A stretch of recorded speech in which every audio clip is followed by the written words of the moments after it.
Өздеріңізбен қайта қауышып отырғаныма қуаныштымын. Бүгін мен мүлдем басқа тақырыпта әңгіме айтсам. Тоқшылық еркекті, жоқшылық әйелді бұзады. Ата-бабаларымыз не айтса да қатесіз айтқан екен. Осы әңгімені жазарда сан алуан тағдырлар көз алдымнан өтті. Сапаргүлдің жеңіл жүріске салынғаны, қуаныштың көше кезбесіне айналғаны, сандуғаштың алаяқтарға сеніп түрмеге тоғытылғаны, бақыттың тағдырының тас-талқан болғаны. Иә, сан алуан тағдырлар бар. Салдарына көз жүгіртсем, расында да тоқшылықтан еркек, жоқшылықтан әйелдің тағдыры талқан болған екен. Дер кезінде саналары оянғаны ары қарай өмірлерін құрастырыпты, ал санадан сабыр кеткені көше кезбесіне айналыпты. Мен бүгін жеңіл жүріске түскен 3 балалы әйелдің тағдыры туралы айтсам деп отырмын.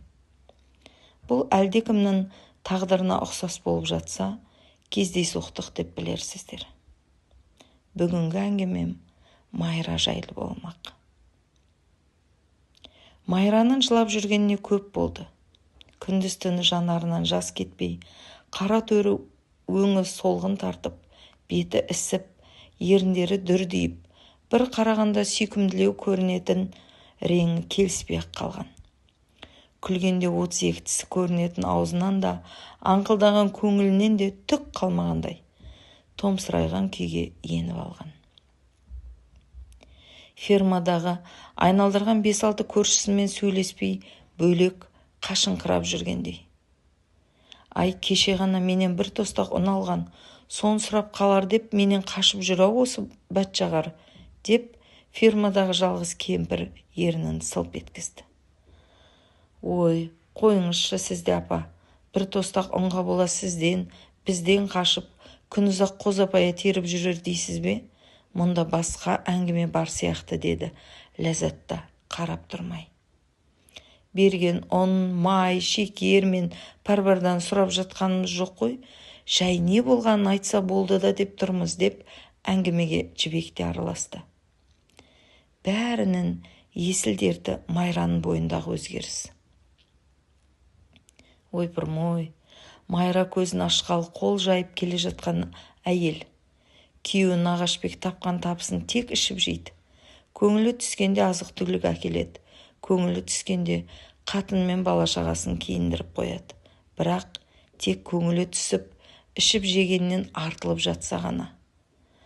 Ол қатынның жыртық-шұлықпен, балаларын күн суықта резеңке тәпішкемен жүргеніне намыстанған еркек емес. Майраның іздері жоқ, жетім, мінезі жоқ, момын екенін пайдаланып, тегін қатынның үстіне мініп алған ессіз еркектің бірі. Бірақ үйленген кезде онда емес еді. Туысқан аға жеңгесінің қолында жүрген Майраны көріп, Майраның жеңгесімен сөйлесіп, алды да кетті. Момын Майра, менің бақытты өмірім осымен басталатын шығар деп, үн-түнсіз артынан ерді. Алғашқы жылдар расымен бақытты өмір сүргендей сезінді өзін.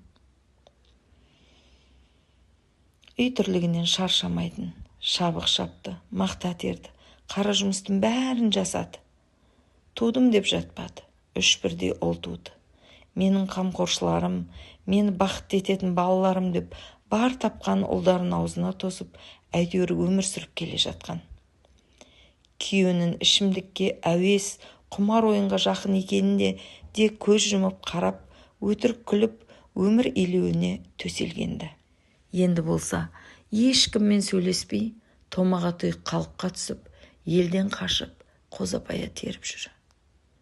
Майраның күйеуін жамандап, тіленіп, қол жайып, бейшара болған кейпін көріп үйренген көршілеріне бұл бір қызық болып, іштері жарылардай күй кешіп жатқан жай ғой. Сыпсыңдаған көршілер ананы мынаны айтып біраз тұрды. Бәрі Майра жаққа қарайлайды. Бір жағынан шын жандары ашығандай. Үйлерінде жейтін бірдеңе бар ма екен өзі, деген ой әрбір мазалап тарқасты. Таңертең сиыр сауып мал жайғауға шыққан көршілер алма-кезек Майраның үй жағына көз жүгіртті. тым-тырыс. Өзі есік алдында тышқақ лағы да жоқ болатын. Майра сол күні ешкімнің көзіне түспеді. Нағашбек те көрінбеді. Әркім өз тіршілігімен айналып, тек кешкі мал жанды жайғастырып болған соң ғана қайта Майраның жағдайын ойлап тысқа шыққан. Ойпырмая, тыныштық па екен? Бұл бәтшағардың екеуі де көрінбеді бүгін, деген кемпірдің сөзін ләззат іліп кетті. Айтпаңыз, апа, қыбыр еткен адам болмады. Жыбырлақ балалар да келмеді үйге. Төртеуі де ентелеп, шыдай алмай Майраның есігін қақты. Майра, үйдесің бе? Ау, Майра! Мамам үйде жоқ деген дауыстан соң есік ашылды. Қайда ол? Ал әкелерің қайда? Үшеуің тастап қайда кетті? Неге сыртқа шықпадыңдар бүгін деген таңданысқа толы сұрақтар үш балаға жан-жақтан қойылып жатты. Ұлдың үлкені 10 жаста, кейінгілер 2 жастан кіші. Үшеуі де бұрынғыдай емес, көрші апайларына үрпиісе қарап қалыпты. Неге бүгін ойнауға келмедіңдер деген жібек сұрақты балаға қойып, өзі үй ішін көзімен тіміскілеп тұр. Мамаларың қайда деген Ақмаралдың сұрағына үлкен ұл, үйден шықпай отырыңдар, барын жеңдер, еш қайда бармаңдар, өзім сендерге барлық тәттілерді әкеліп берем деп кетті.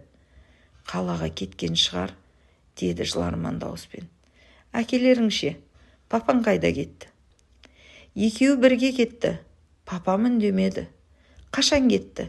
Азанда кетті ме? Жоқ, түнде кетті. Түнде қорықпадыңдар ма? Қорықтық деп шу ете қалды балалар. Ойбу, бұлардың қайсасқаны деп Майраға ренжіп шыққан көршілер сыртта әңгіме айтып бағдар жасап біраз тұрды. Сол мезет алыстан қарандап келе жатқан біреу көрінгендей болды жібектің көзіне. Ештеңе демей, әлгі жол бойынан осы бетті алып келе жатқан сұлбаға қайта қарап еді, таппай қалды. Көзімді шел басайын деген бе, ақшам уақытта онша көрінбейтін болыппын деп іштей ойлап қойды.